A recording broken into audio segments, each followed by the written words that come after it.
Kung sangkot umano sa iligal na droga ang inaresto sa magkakahiwalay na operasyon ng mga otoridad sa buong bansa. Kabilang narito ang 4 na financier umano ng big-time drug lords. Makibalita tayo kay Margie Montejo Dacanay. Sa bisa ng search warrant, hinalughog ng mga otoridad ang 2 condominium unit sa Caloocan City. Dito naaresto ang Chinese na si Charles Shi, Filipino-Chinese Arthur C. at mag-asawang Pilipinong sina Glenn at Maricar Bernardo. Ang mga sospek hinihinalang money launderers, financer at kolektor umano ng mga drug lord.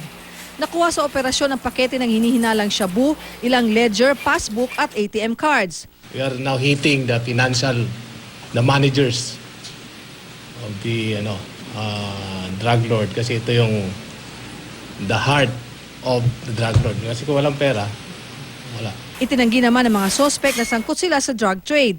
Hindi ko alam, hindi totoo yun. Kilala ko si George pero hindi sila nagdo-drugs. Hindi. Sino po yung boss nyo na nasa China? Hindi ko alam. Kakasuhan ng paglabag sa Comprehensive Dangerous Drugs Act at Anti-Money Laundering Act ang mga sospek. Hindi na nakapalag ang lalaking ito ng arestuhin ng mga pulis sa isang apartel sa Cubao, Quezon City. Hindi inakala ng sospek na si Marlon de Guzman na pulis pa lang umi-score sa kanya ng shabu. Bago ito, unang naaresto ng mga pulis ang kinakasama ni de Guzman na si Cherry Magbanwa, kabilang ang 2 sa top 10 drug personality ng QCPD PCP7. Nakuha sa kanila ang nasa 30,000 pisong halaga ng hinihilalang shabu. Todo tanggi naman ang 2 sa mga paratang. Nasukol din sa bypass operation ng isang 15 anyos na dalaga sa Calamba, Laguna. Sa ikinasang operasyon na pagkasunduan ng police asset at ng sospek na magkita sa mall.